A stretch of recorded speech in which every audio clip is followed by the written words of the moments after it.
आज भगवत गीता के अध्याय 2 का 13वां श्लोक है। जैसे जीवात्मा को इस देह में बालकपन, जवानी और वृद्धावस्था होती है, वैसे ही अन्य शरीर की प्राप्ति होती है। इस विषय में धीर पुरुष मोहित नहीं होते हैं।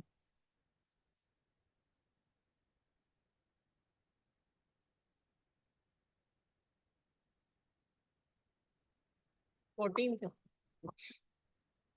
आगे है, हे कुंती पुत्र, सर्दी गर्मी और सुख दुख देने वाले इंद्रियों और विषयों के संयोग तो उत्पत्ति विनाशील और अनित्य हैं।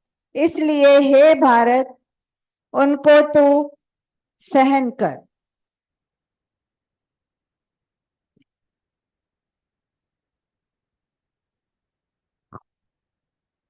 ये कह रहे हैं कि पत्थर भगवान ने पत्थर बनाया।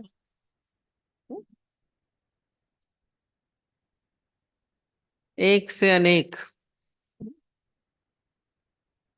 ये बड़ा अंदर में उलझन वाला हिसाब आता है। भगवान कोई अलग है, पत्थर अलग है, व्यक्ति अलग है, हम अलग हैं। तुम कौन हो? तुम कौन हो? कौन? देख, अपना नाम बोलते हैं ना। पूछो।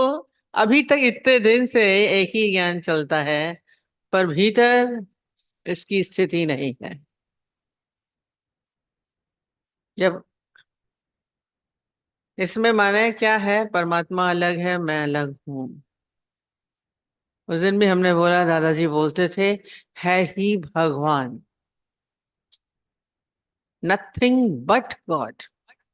परमात्मा के अलावा कुछ और है ही नहीं। है आश्चर्य कि जो भी कुछ दिख रहा है ही वो। इसको भीतर इसकी अनुभूति। तो हम भगवान को एक आकार में देखते हैं। हमारी ये जो बचपन से शुरू से एक आस्था डलवा दी गई। भगवान किसको समझते हैं? भगवान कौन है? आप तो सोनू है। भगवान कौन है? हैं? कौन भगवान है? मूर्ति भगवान है ना। यही तो बोल रहे हैं। ये एक बहुत गहरा ज्ञान है। हमारे पूरे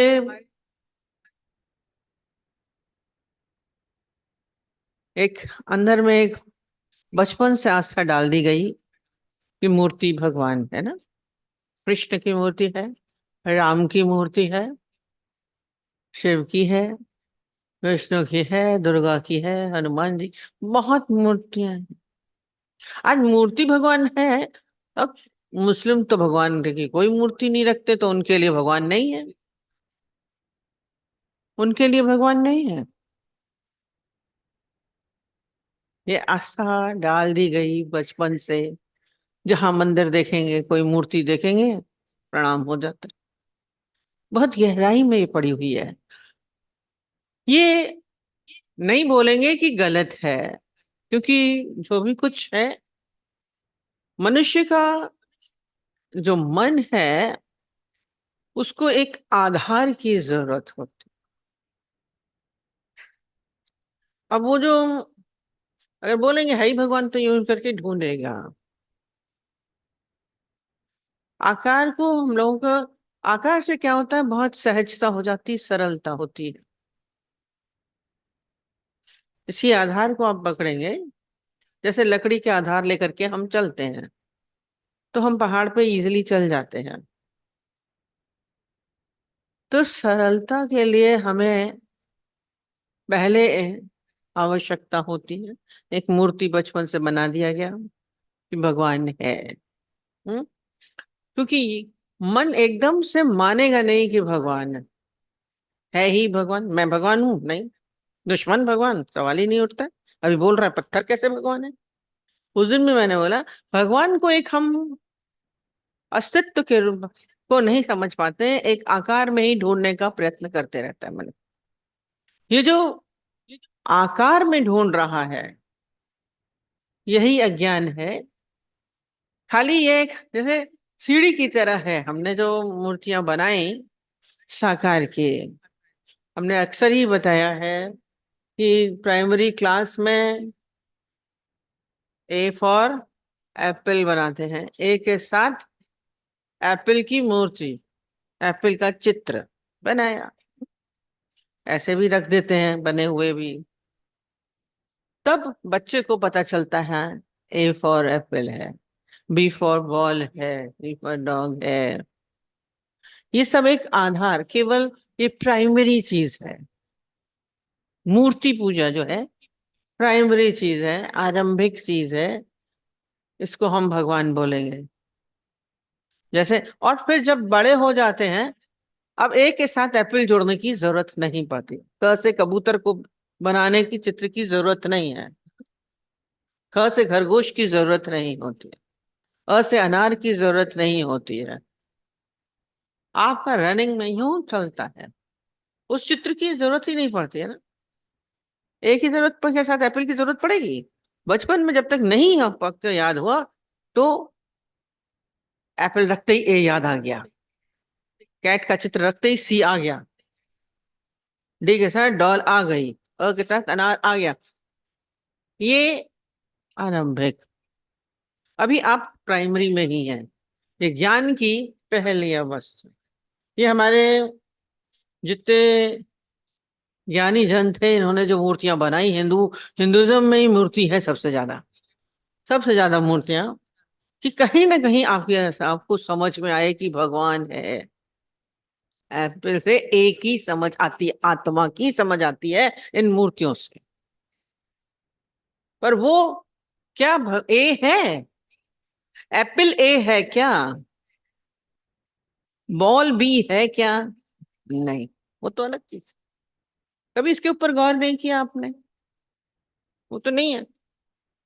तो ऐसे ही मूर्ति भगवान जुड़ी हुई है उस चीज से, ए से जुड़ा हुआ है।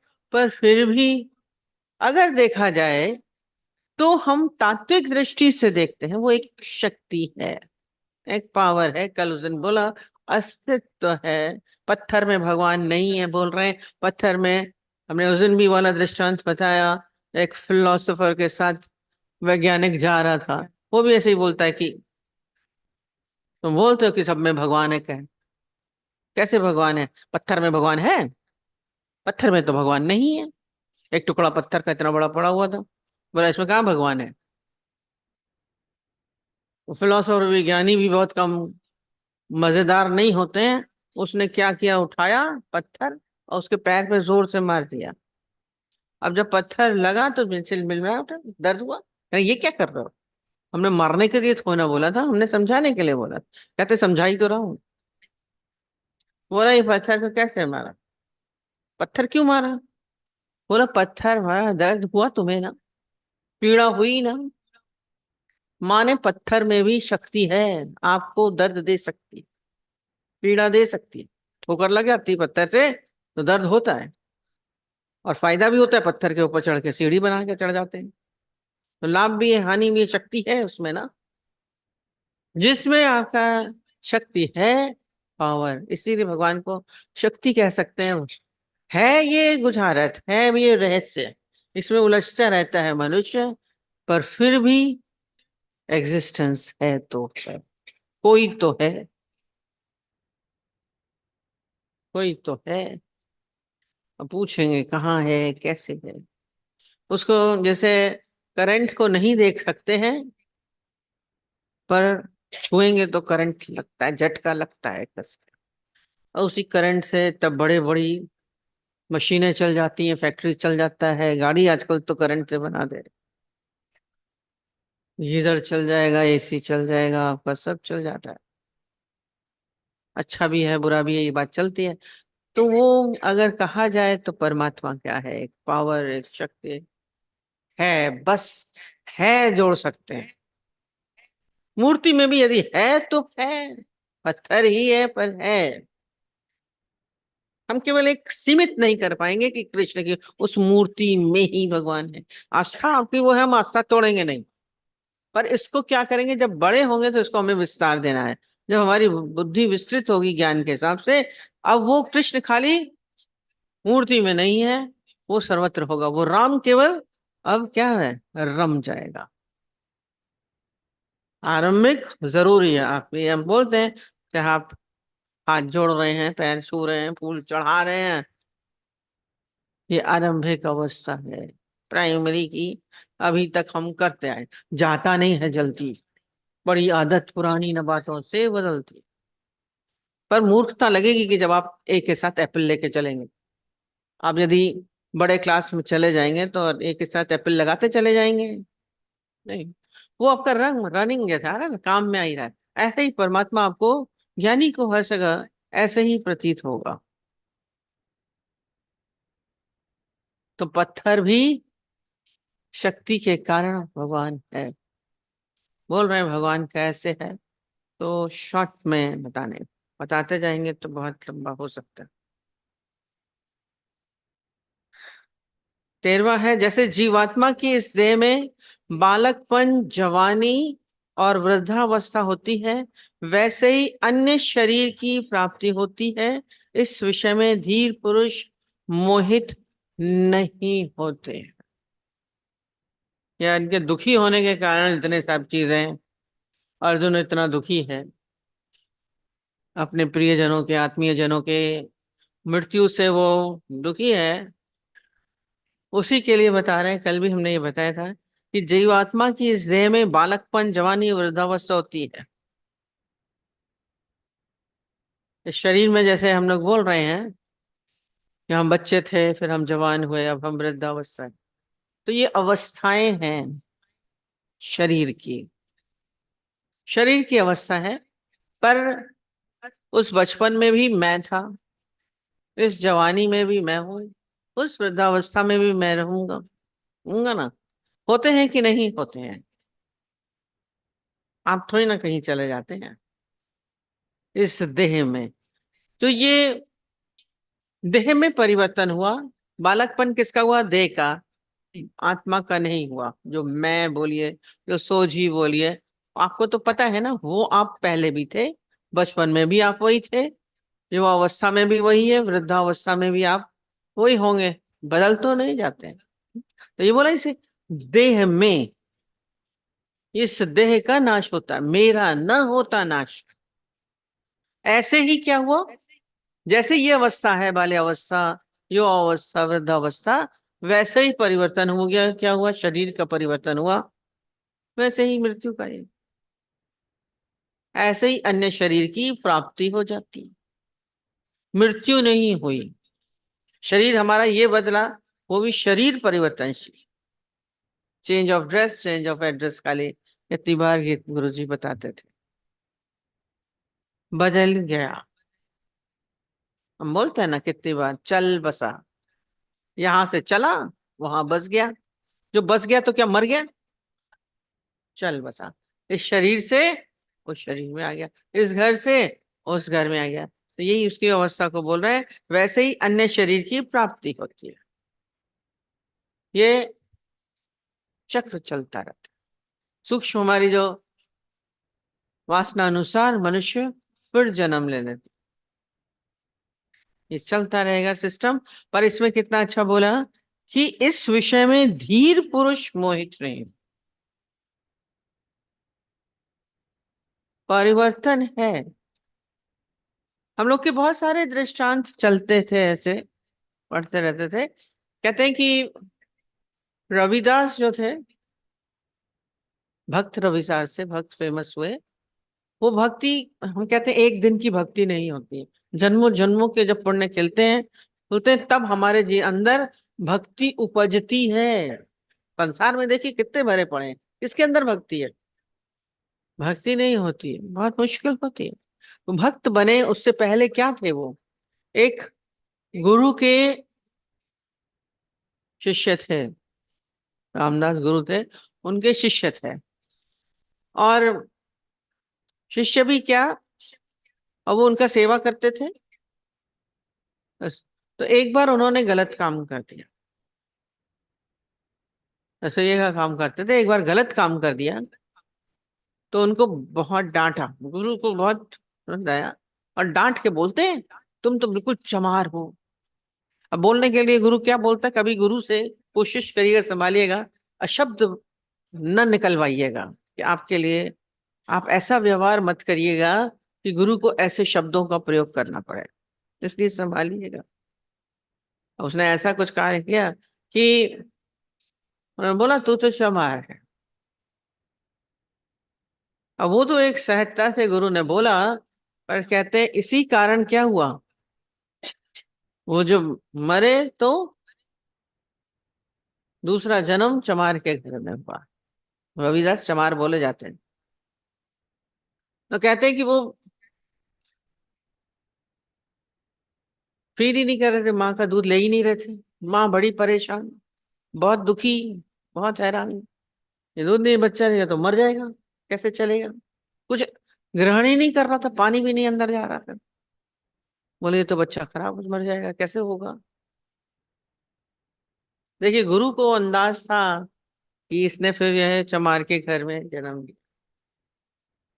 तो उनको करुणा हुई, वो गए और उसने जाकर के उनके सर पे हाथ रखा, बच्चे के आशीर्वाद दिया।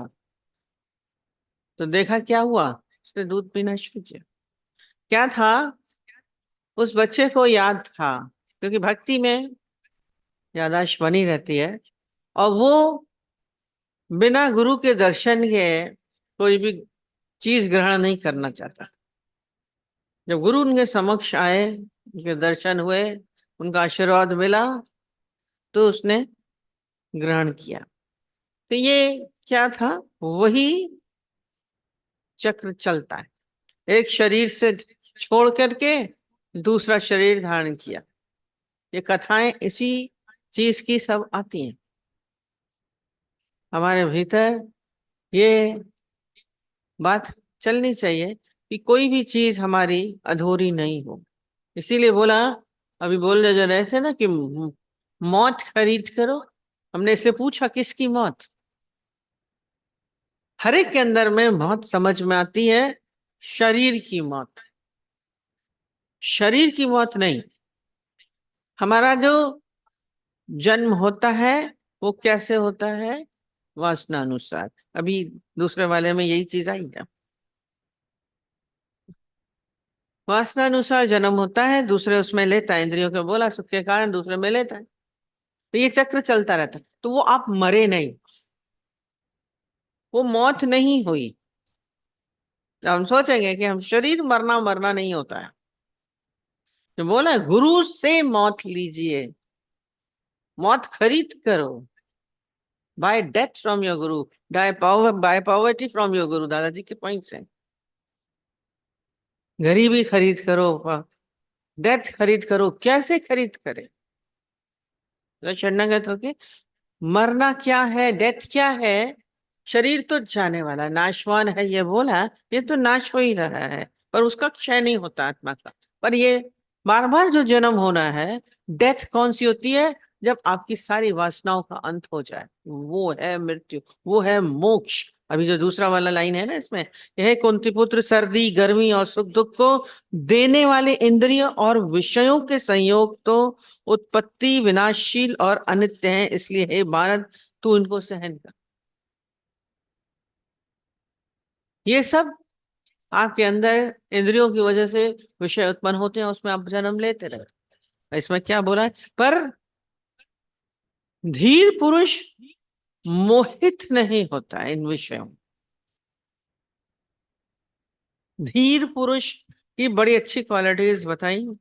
धीर पुरुष मतलब क्या होता है, आपके हिसाब से शब्द तो हम पढ़ लेते पर समझ में नहीं आता है, मत अलग अलग अर्थ दिए। पहला दिया है जिसका चित्त जो है स्वस्थ हो, पवित्रता जिसको हम बोलते हैं, भीतर पवित्रता जरूर होनी चाहिए। हमारे अंदर पवित्रता है तो हम धीर पुरुष हैं। दूसरा, विकार रहित वाले वो धीर पुरुष कहते हैं। पूरा धीर पुरुष मोहित नहीं होता है। हम सोचे कि हमें दुख नहीं हो, हमें परेशानी नहीं हो, पर यदि आपके भीतर विकार हैं तो आप दुखी होंगे, और विकार में तो मोह ही है, तो आप और जरूर परेशान होंगे। विकार रहित जो होते हैं वो धीर पुरुष मोहित नहीं होते, वो उलझते नहीं है इसमें। और तीसरा है दृढ़ मन वाले को। भीतर दृढ़ता है, आपका मन तो हलचल में रहता है, अस्थिर रहता है।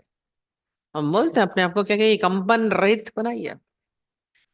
हलचल में नहीं रहते हैं आप, कंपन होता रहता है, तो धीर पुरुष नहीं है आप। क्वालिटी को अपने भीतर लाइए। ज्ञान की क्वालिटीज हैं, खाली बैठ के नहीं, पर परिवर्तन आना चाहिए हमारे भीतर। ज्ञान सुन रहे हैं, समझ रहे हैं, अंत तक ये चलता रहना चाहिए। डावाडोल स्थिति हो रही है, ये मन डावाडोल हो रहा है, अर्जुन डावाडोल हो रहा है, ये नहीं होना चाहिए। धीर हो, दृढ़ मन वाला। जब आपने ले लिया एक निर्णय तो ले लिया, हमको परमात्मा की राह में बढ़ना है, ले लीजिए ना डिसीजन। निदान गुरु जी बोलते थे डिसीजन पावर होना चाहिए, दृढ़ता होनी चाहिए उसमें, फिर चेंज मत करिए। हम बार बार जो बदल देते हैं तो दिक्कत होता है। हम ज्ञान में भी रहेंगे, माया में भी रहेंगे। अब माया में चले गए, फिर थोड़ा दिन फिर गुरु के पास आके रह गए, फिर गुरु के पास आए, फिर वहां पे जाएंगे। हमने उस दिन भी बताया था सारा समय क्या करते हैं, गुरु जी दृष्टांत बताते थे। एक आदमी को सजा मिली तो उसको बोला है तुम्हें चुनाव करना है, दो चीज सजा में दे रहे हैं, या तो 100 जूते खा लो या 100 प्याज खा लो, एक चीज कर लो, क्या करोगे?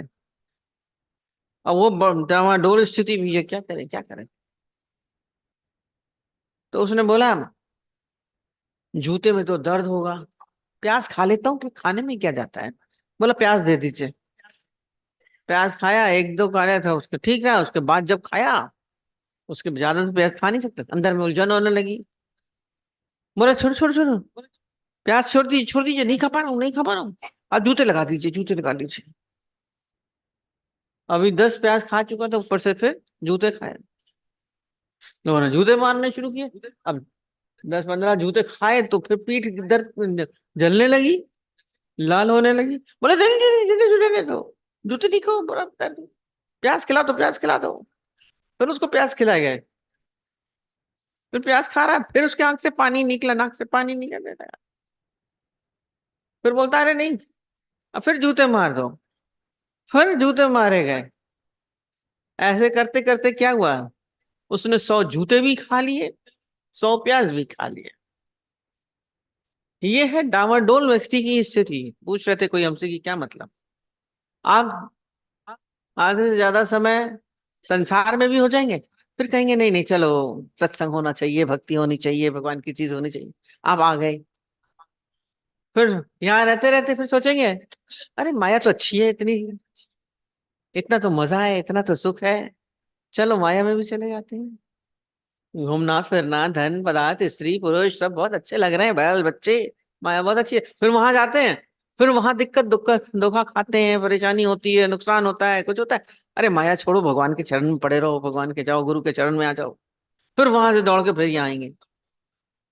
आप लोग दोनों सब जूते भी खाते रहते हो, प्याज भी खाते रहते हो, एक तरफ रहिए ना। दृढ़ता नहीं है आपके अंदर, एक निश्चय होना चाहिए। जब निश्चय नहीं है तो आप न इधर के न उधर के, माया मिली न राम। आपको न माया मिलती है न राम मिलता है। संसार से भी गए, माया से भी गए, परमात्मा से भी गए, दोनों तरफ से नहीं जाइए। दृढ़ निश्चय वाले हो, विपरीतता में भी वो सौम्य रहते हैं। विपरीत परिस्थितियां कितनी हुई हैं, हरदम आपके अनुकूल परिस्थितियां नहीं होंगी। संसार तो देखिए उतार चढ़ाव है, द्वंद्वी जोड़ों का संसार है, इसमें सारा समय उतार चढ़ाव चल रहा है, कम ज्यादा होता रहता है। और कमी ज्यादा होता है, बढ़ता तो कमी है। हमने अभी कल भी बताया था वहां पे कि ये संसार क्या है, 8 का पहाड़ा है। 8 का पहाड़ा क्या होता है? आप पढ़िए। 8 एक मात, 8 दूनी 16, 16 में 6 और 1 जोड़िए तो 7 बनता है। कम हो गया, पहले 8 था फिर 7 है। 8 तियां 24, 4 और 2 मिलके क्या होता है? 6। कम हो गया सारा। आप पूरे पहाड़े पर नहीं, लास्ट में कम करते करते कमी होता जाता है। तो ये क्या होगा? चेंज हो रहा है और कमी हो रहा है, तो आप विचलित होने लगते हैं। पर परमात्मा क्या है? 9 का पहाड़ा। वो 9 का पहाड़ा क्या होता है? 9 एकम 9, 9 दूनी 18, 18 हुआ। 9 और 8 और 1 9 मिला के क्या हुआ? 9, 9 तियां 27, 7 और कितना हुआ? 9, 9 8 हुआ। कौन बोला? अरे पहाड़ा तो सही कर लो, हिंदी में ही बोल रहे हैं। सारा आएगा कैसे? पूरा 9 ही आएगा। परमात्मा स्थिर है, उसमें परिवर्तन नहीं है। पर संसार में क्या है? कम होता जाता है, इसलिए विचलित होते रहते हैं। पर ज्ञानी क्या होगा? धीर पुरुष क्या है? सौम्य रहता है, उसमें हलचल नहीं होती। और दूसरा क्या होता है? बलवान और बुद्धिमान। वो बुद्धिमान नहीं था, इसलिए क्या बोला? मूर्ख बोला है। अर्जुन को मूर्ख बोल दिया। आपको तो मूर्ख बोलेंगे तो छलने लगोगे। अर्जुन तो फिर भी सुन लिया। मूर्खता की बातें करते हैं तो मूर्ख नहीं है, समझता है बड़ा पंडित है, मैं बड़ा अच्छा हूं। पर है क्या? मूर्ख। पर बोला ये मूर्ख नहीं होते, बुद्धिमान होते हैं। और जो बुद्धिमान है, जो मानसिक रूप से सशक्त है, वो शारीरिक रूप से भी सशक्त हो जाता है। बलवान ताकत होती है, बुद्धि की ताकत बहुत होती है। हमने उस दिन भी बताया था, गांधी जी इतने दुबले पतले थे, पर पूरे अंग्रेजों को धकेल दिया, खदेड़ दिया पूरा। क्या शक्ति थी! ये बलवान हो गए, कितने शक्तिशाली हो गए। तथा चतुर होते हैं, चतुर भी होते हैं, समझदार भी होते हैं। ये धीर पुरुष की क्वालिटीज होते हैं, इसलिए कहते हैं धीर पुरुष मोहित नहीं होंगे। जब आपके अंदर ये क्वालिटीज होंगे, समझ में आएगा, तो आप क्या होगा? मृत्यु से कंपित नहीं होंगे, नुकसान से कंपित नहीं होंगे। हिलने लगते हैं, विचलित होने लगते हैं। विपरीत परिस्थितियां आपके अनुकूल नहीं है, कोई आपके विपरीत चलता है, आप लाभ चाहते हैं, हानि होती है। आप प्रशंसा चाहते हैं, आपकी निंदा होती है, तो आपको हलचल होती है। आपको लगता है कि बहू आपका कहना माने, नहीं मानते हैं, विचलित होते हैं, तो दुखी होते रहेंगे। शोक रहित होता है ज्ञानी, शोक रहित। ये सब क्वालिटीज जब आप में होते हैं, मोहित नहीं होता है, शब्द है बड़े प्यार से। और बोला शरीर और आत्मा का मेल ऐसे ही है, पता नहीं चलता है। एक ही है फिर भी अलग है, एक ही है। जैसे फूल में है, खुशबू है ही है, पर फिर भी खुशबू अलग है, फूल अलग। गन्ने में रस अलग है ना? तो अलग कर देते हैं। है तो एक ही है, तो खाली गन्ना बोलेंगे, पर रस अलग आ जाता है। तिल से तेल निकालते हैं तो उसका तेल अलग हो जाता है, तेल अलग हो जाता है। पर क्या है, जो तेल निकाल लिया तो वो क्या हो जाता है? बेकार, वेस्ट हो जाता है ना। गन्ने का वो निकाल दिया रस तो बेकार हो गया। फूल से खुशबू चली आती है तो फिर डस्ट। वो निकाल रहे थे, हम इत्र कन्नौज में गए, फूलों से निकाल रहे थे, बाद में वो बेकार निकाल के फेंक देते। शरीर भी ऐसे ही व्यर्थ हो जाता है, जब तक वो है तब तक लगता है, पर दोनों है, एक ही, अलग नहीं है।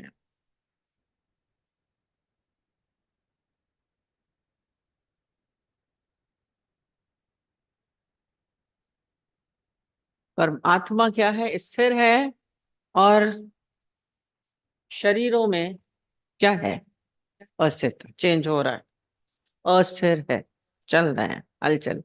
बचपन से जवानी में आ गया, जवानी से बुढ़ापे में चल रहा है, पर आत्मा स्थिर है।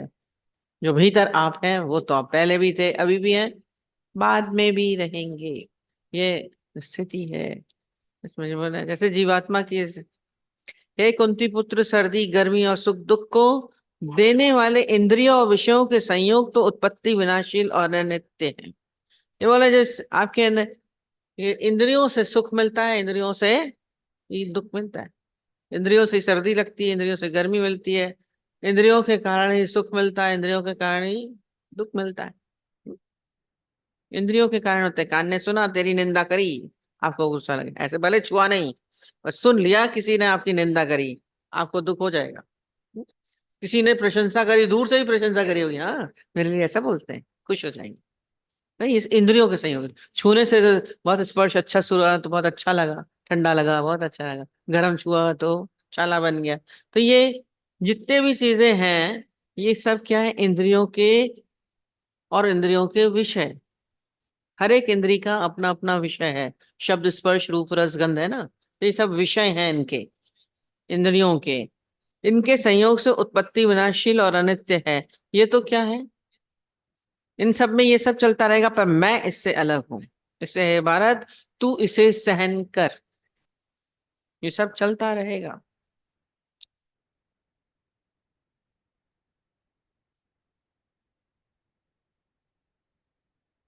तो बोला ये सब संसार में ये सब द्वंद्वी जोड़े हैं, द्वंद्वी जोड़ों का संसार है।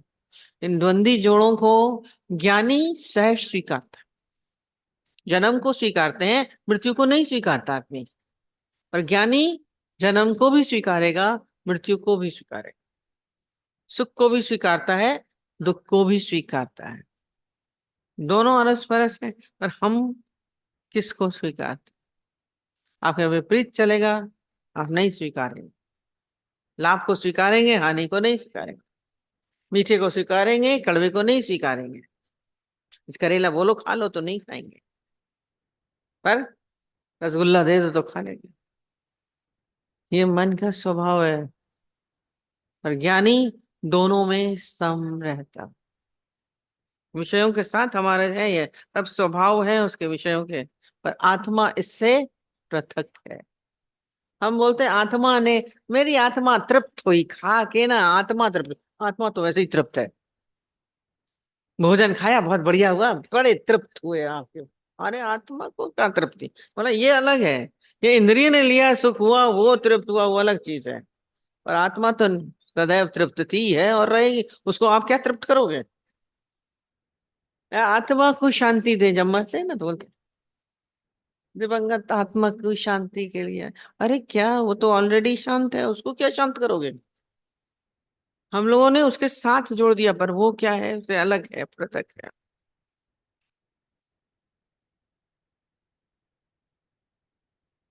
इंद्रियों से हम जुड़ जाते हैं। आज राजा भर्तरी की कहानी आती है, पूरी स्टोरी है लंबी। राजा भर्तरी का अपने रानी से बहुत प्यार था, बहुत प्यार था। पर कमाल की चीज होती है, जरूरी नहीं कि जिसके साथ आपका प्रेम हो तो उसका भी आपके साथ हो। और एक बार वो किसी ने लाके राजा को, संत ने उसको फल दिया था कि ये अमर फल है, इसको खाओगे तो तुम अमर हो जाओगे, इसको खाओगे तो अमर हो जाओगे। तो उसको लगे कि सबको, आपको बहुत होता है ना कि जो अच्छी चीज हो तो हम अपने बहुत प्रिय को देना चाहते हैं। तो बोला ये मैं फल खाऊंगा, अमर रहूंगा तो क्या फायदा होगा, यही राजपाट चलाना पड़ेगा। इससे अच्छा मैं अपनी रानी को दे दूं। उसका बहुत प्यार था। रानी को दे दूं तो ये क्या हो गई, सदैव ऐसी बनी रहेगी, सुंदर अच्छी, मैं इसके साथ प्यार करता रहूंगा, कहीं ये नष्ट नहीं होगी, अमर रहेगी। क्योंकि अपने प्रियजनों की मृत्यु बड़ी तकलीफ दे लगती है, तो ये अमर हो गई तो मेरे साथ सदैव रहेगी। इसने जाकर के वो फल रानी को दे दिया। अब रानी को दिया, पर ये तो चेन चली हुई थी। रानी का राजा से प्यार नहीं था। रानी का फिर प्यार था, एक घुड़सवार था, घोड़ा जो चलाते ना साइज से, घोड़े चलाने वाले को सही बोलते हैं, उसके साथ था। बलिष्ठ था, लंबा चौड़ा, कुछ पता नहीं कहाँ से उसकी तरफ अट्रैक्ट हो। अक्सर ही उससे मिलने जाती थी। वो मना भी करता था कि रानी साहबा मैं आपके पास कैसे आऊं, वो एकांत में उसको अपने पास बुला लेती थी। उसको एक दिन फिर बुला के उसने बोला कि राजा ने मुझे ये दिया है, बहुत अच्छा है। बोले क्या है इसमें खासियत? इसको खाने से अमर हो जाते हैं। बोला इसको क्या हुआ? कहता है तुम ले लो ये। बोले मैं ले लूं, रानी ने तुम्हें दिया है। कहता है नहीं, मैं चाहती हूँ कि तुम इसे खा लो तो ताउम्र तुम मेरे साथ रहोगे। ये कहानियां देखी कैसी है? ताउम्र तुम मेरे साथ रहोगे, तुम जिंदा रहो, मैं यही चाहती हूँ, अमर फल है ये, तुम खा ले। उसको लगा कि ये तो इसको दे रहा है। बोले आप गलत कर रही हैं, आपको दिया है राजा ने, आप दीजिए। नहीं माना, नहीं मैं कह रही हूँ खाओ तुम लो। अब वो लेके चला गया। पर उस घोड़ घोड़े चलाने वाले का सही का प्यार उसके साथ नहीं था। रानी जबरदस्ती बुलाती रहती थी उसको, पर उसका उसके साथ प्यार नहीं था। कब किसका कहाँ लगता है मालूम नहीं होता।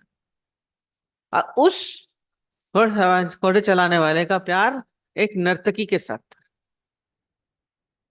उसके साथ मिलता था, उसके साथ बहुत प्यार था। जब भी वो मिले उसके साथ समय अपना बिताता था। अब जब उसको मिला, अब फिर वो भी वही सोचे, अब मैं इसको खा के क्या करूंगा। ये तो ट्रांसफर होता ना प्यार की तरफ। बोला मैं इसको खा के क्या करूंगा। उसने नर्तकी को बुलाया अपने पास। कैसे कैसे? तो उसने बोला ये कैसे बुलाया? कहते ये खा लो तुम। बोला इससे क्या खासियत है, इस फल की बड़ा अजीब सा लग रहा है, इसमें क्या खासियत है? बोले खासियत ये है कि तुम इसको खाओगे, अमर हो जाओगे। बोले अमर हो जाऊंगी? हाँ मैं चाहता हूँ कि तुम सदैव रहो, मैं सभी का सोता प्यारा मेरा अपने पास रहे। मैं रानी हरदम, वो नर्तकी जिंदा रहेगी, मेरे साथ सदैव रहेगी। जब मैं मरूंगा ये बाद में मरेगी नहीं। उसने अब जबरदस्ती उसको पकड़ा दिया, नर्तकी तो ले गई। पर जब घर गई, बोली इसने हमको तो दे दिया, मेरा जीवन तो ऐसे ही नर्क तुल्य है, मैं तो नृत्य करती रहती हूँ, मैं तो ऐसे ही हूँ। ऐसा नर्क तुल्य जीवन जीने से क्या फायदा, इसको अमर बनाने के क्या फायदा होगा? इसको खा करके मेरे से कोई फायदा नहीं है। इतना कठिन जीवन मैं जी रही हूँ, इसको ज्यादा जी के क्या करेंगे? उसने बोला क्या करें? तो बोले उसके दिमाग में यही आया, वो दरबार में राजा के यहाँ नृत्य करती थी। उसको लगे कि हमारे देश का राजा है, कितना अच्छा है, सबका भला करता है।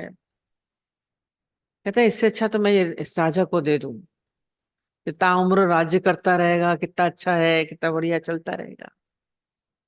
और वो शाम को जब गई और राजा के पास जाकर के उसने बोला ये फल आप खा लीजिए। बोला इससे क्या होगा, तो अमर हो जाए। और उस फल को देख के तो राजा चौंक गया, बिल्कुल आंखें फट गई। बोला ये फल तेरे पास कहाँ से आ गया? वो बोली क्यों, कैसे? आप इसकी क्यों पूछ रहे हैं? मैं पूछ रहा हूँ ये फल तेरे पास कहाँ से आया? बोले आप खा लीजिए ना, आप अमर हो जाएंगे, हम तो चाहते हैं आप इतने अच्छे राजा हैं, सबके लिए भला करते हैं, आप जिंदगी भर यही करते रहिए।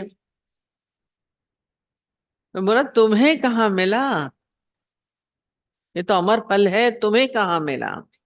अब वो कांपने लगी, भी मैं क्या करूं। बोले और कुछ नहीं, मैं आपको राजा साहब सच बताऊं, ये मेरे से एक वो घोड़े चलाने वाला जो आपके महल में है, वो मेरे से प्यार करता है। उसको पता नहीं कहाँ से मिला था, वो प्यार वश होके, प्रेम के वश होके इसने ये मुझे दे दिया है। मैं इसको लेके क्या करूंगी, ऐसा बेकार जीवन, इसलिए मैं चाहती हूँ कि आप खाइए। और उसने तो फल तो ले लिया, पर राजा को जो गुस्सा दे, ये गया कैसे, उसके पास कहाँ से पहुंच गया? मैंने तो रानी को दिया था। वो धड़धड़ाते हुए उसको बुलाया, उसने कि बुलाओ उसको। वो आया तो हाथ में पहले ही फल देख के चौंक तो गया ही था, राजा के हाथ में फल। एकदम से पूछते ये तुम्हें कहाँ से मिला, ये तुम्हें कहाँ से मिला? बोला किसको दिया? कहता ये तो मैंने रानी को दिया था। ओ, नर्तकी को दिया था, वो कहाँ से आया? बोला मैं पूछ रहा हूँ खाली ये बता, तेरे को कहाँ से मिला है? और उसकी नजर बिल्कुल नीची। कहा था तो खून नहीं। रानी का नाम ले भी तो कैसे ले? रानी ने दिया है। राजा की रानी, प्रिय रानी, बहुत प्रेम करता है। कैसे दे? मुंह नीचे, दिखाई बोल ही नहीं रहा था। एकदम मतलब सिर ऊंचा करो, बताओ किसने दिया तुमको? राजा तो फिर गुस्से में था, कांपने लगा वो बेचारा। कहता ये तो मुझे मार ही डालेंगे। बोले सच बताओ, मैं तेरा कुछ नहीं करूंगा, तू खाली मेरे को सच बता। कहता बहुत गलत हुआ है, होना नहीं चाहता, मैं नहीं बताना चाहता, तो तुम्हें बताना पड़ेगा। बोला आप मेरा अहित तो नहीं करेंगे, मैं बता दूं? बोले हाँ। कहता धीरे से बताता हूँ, सबके सामने नहीं बताऊंगा। धीरे से अलग कमरे में ले जाके बताया कि आप मुझे माफ करिएगा, मुझे बदलना तो नहीं चाहिए। ये फल मुझे आपकी रानी ने ही दिया है। रानी ने दिया है? तुम्हें क्यों दिया? कहता राजा साहब मैं नहीं जानता, आपकी रानी का प्रेम मुझसे है, मैं नहीं प्रेम करता हूँ, मैं तो इस नर्तकी से करता हूँ। मैं उससे लेना भी नहीं चाह रहा था, मैं उसे लेना भी नहीं चाह रहा था, उसने जबरदस्ती मुझे रानी साहिबा ने दिया है। अब आपको जो उचित समझे आप करिए, मुझे छोड़ दीजिए। मैं रानी से मैं नहीं जुड़ा हुआ हूँ। अब आप सोचिए रानी राजा की क्या हालत हुई होगी। वो सीधा धड़धड़ाता हुआ रानी के पास गया। ये तुमको मैंने फल दिया, ये कहाँ से आया? वो भी हैरान हो गई, राजा के पास कर ले। मैंने तो उसको बोला था चुपचाप खा लो। देखिए कोई बात छुपती नहीं है जिंदगी में, ये भी याद रखिएगा। आप कोने में कहीं कोई काम करिए लाइफ में, घूम के पहुंच जाता है। ये चक्र चलता है।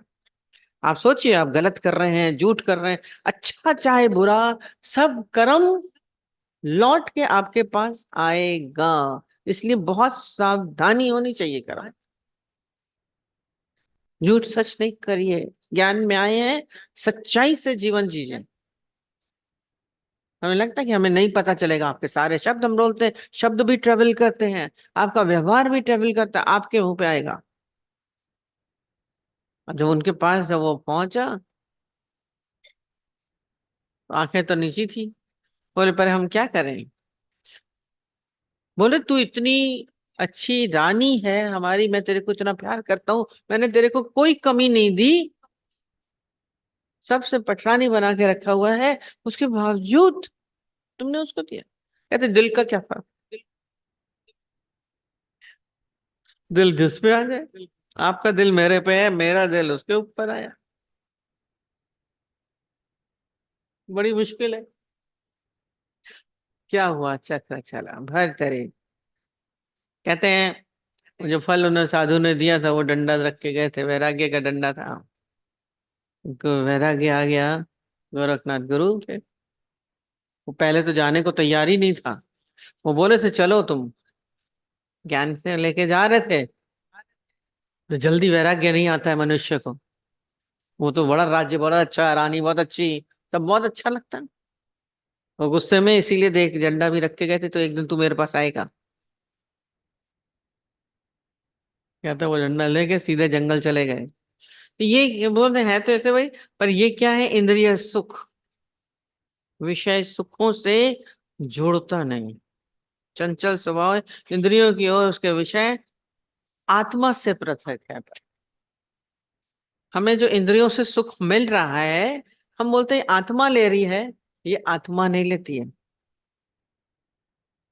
आत्मा पृथक है, इंद्रिय जनित सुख दुख अलग है। तो दुख भी हो रहा है उसको, मेरी आत्मा को दुख हो रहा है, आत्मा नहीं दुखी होती। मेरी आत्मा बड़ी दुखी है। कई कई शब्द देखिए कैसे अजीब, कभी आत्मा को दुखी नहीं बनाइएगा।